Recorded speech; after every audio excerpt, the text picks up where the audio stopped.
عمر كمال عبد الواحد يكشف عن كواليس مفاوضات الزمالك والأهلي معه الفترة الماضية. عمر كمال عبد الواحد لاعب نادي فيوتشر الحالي تحدث خلال تصريحاته الأخيرة عن كواليس ما قيل عن مفاوضات قطبي الكرة المصرية الزمالك والأهلي خلال الفترة الأخيرة. أنباء كثيرة خلال فترات القيد تتحدث دائما عن مفاوضات بين الزمالك والأهلي لضم اللاعب إلى صفوفهم، ليوضح اللاعب كواليس هذه المفاوضات. أما بالنسبة عما قيل عن مفاوضات الزمالك، فأكد عمر كمال عبد الواحد أنه منذ التوقيع للزمالك والرحيل عنه بسبب أزمة وقف القيد لم تحدث أي مفاوضات معه من قبل نادي الزمالك ومن قبل أي إدارة تولت النادي. ووصل اللاعب تصريحاته قائلا: مفيش أي مفاوضات تمت معايا من الزمالك، وأقسم بالله ما أعرف حاجة.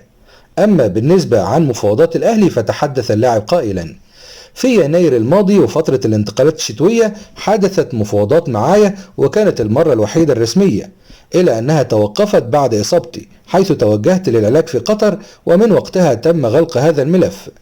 أما عما قيل عن مفاوضات المصري لضمه خلال الفترة الأخيرة، تحدث اللاعب قائلا: تم التواصل معي بالفعل بالصورة الرسمية، لكن الأمور توقفت ولا أعلم لماذا.